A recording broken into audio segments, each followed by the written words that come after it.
आम आदमी पार्टी की राज्यसभा सांसद स्वाति मालीवाल ने अपने एक्स हैंडल पर एक तस्वीर पोस्ट की है। ये महाभारत का एक दृश्य है जहां द्रौपदी की चीरहरण हो रहा है। दिल्ली चुनाव परिणाम के नतीजों के बीच इस तस्वीर के कई मायने निकाले जा रहे हैं।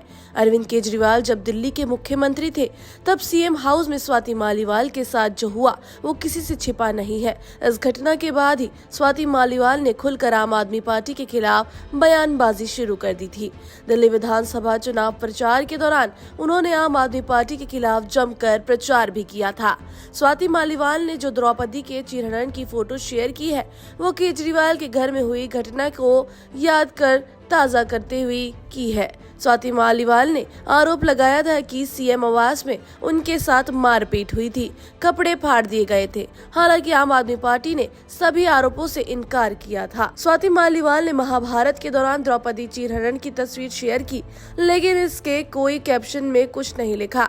लेकिन उनका इशारा सीधे तौर पर आम आदमी पार्टी के खिलाफ है। बता दें कि दिल्ली में आम आदमी पार्टी के कई दिग्गज नेता हार गए हैं। इनमें अरविंद केजरीवाल, मनीष सिसोदिया जैसे बड़े नाम शामिल हैं। स्वाति मालीवाल ने कहा है कि अहंकार और घमंड ज्यादा दिन तक नहीं टिकता है। मालीवाल ने कहा कि जब जब किसी नारी पर अन्याय हुआ है तब तक भगवान ने दोषियों को कड़ी से कड़ी सजा दी है। उन्होंने दिल्ली की स्थिति पर भी सवाल उठाए हैं और कहा है कि राजधानी की हालात दयनीय हो चुकी है, लोगों को जीना मुहाल था। उन्होंने आरोप लगाया है कि दिल्ली एक कूड़ेदान में तब्दील हो गई है। सड़कें टूटे पड़ी हैं, नालियां ओवरफ्लो होकर रही हैं और लोग बुरी स्थिति में जीवन जीने को मजबूर हैं। बता दें कि आपके नेता अरविंद केजरीवाल नई दिल्ली सीट से और मनीष सिसोदिया जंगपुरा सीट से हार गए हैं। हालांकि सीएम आतिशी ने कालकाजी सीट पर विजय प्राप्त की है।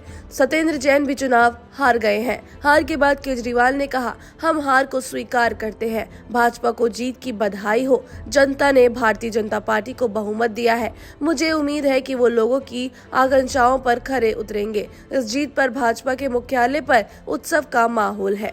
घमंड और अहंकार किसी का भी ज्यादा दिन तक नहीं टिकता।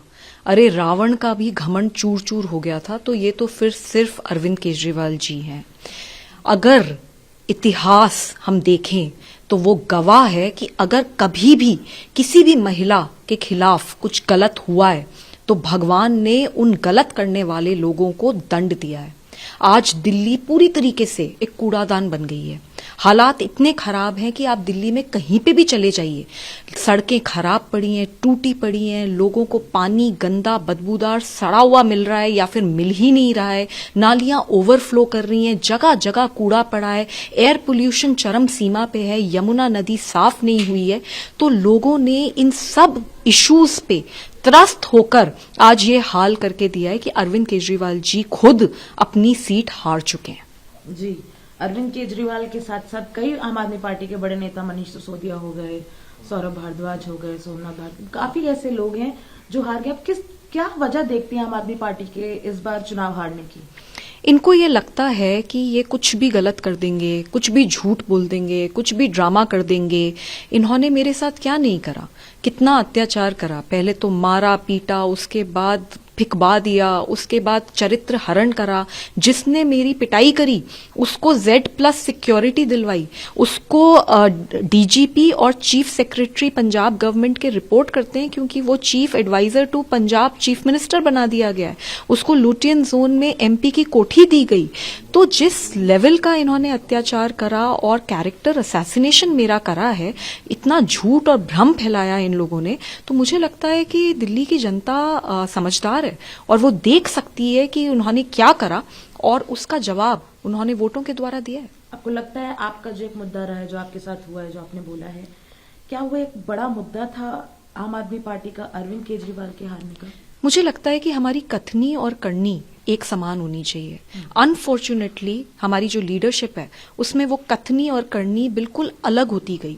जो लोग ये कहते थे कि हम कभी सिक्योरिटी नहीं लेंगे, बड़ा घर नहीं लेंगे और गाड़ी नहीं लेंगे, वो शीश महल बनाते हैं। वो Z+ सिक्योरिटी के लिए खूब लड़ते हैं और जनता के बारे में कुछ काम नहीं करते। 10 साल में दिल्ली में अगर आप जमीन पे जाएं, क्या काम हुआ है?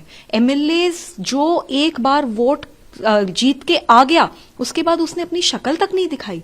तो लोगों के अंदर जब गुस्सा होता है, और मैं ये मानती हूं इस बार का जो इलेक्शन है बहुत बुनियादी मुद्दों पे लड़ा गया है, तो जब गुस्सा आएगा लोगों को तो फिर वो वोट्स में ट्रांसलेट होगा। भाजपा जीत गई है, बीजेपी के जीतने पर आप क्या कहेंगी? मैं भाजपा को बधाई देना चाहती हूं, और मैं बस यही कहना चाहूंगी कि लोगों ने बहुत उम्मीदों से उनको वोट दिया है, तो अब वो सारे काम करें जिससे कि वो उन उम्मीदों पे खरे उतरे। एक आखिरी सवाल, आपका एक पोस्ट है द्रौपदी चीरहरण का, वो वायरल भी हो रहा है, उसके ऊपर क्या कहेंगे? जब जब नारी के ऊपर वार हुआ है, भगवान ने उस नारी को बचाया है। मैं बस यही कहना चाहती हूँ कि भगवान है और भगवान नारियों के साथ खड़े हैं।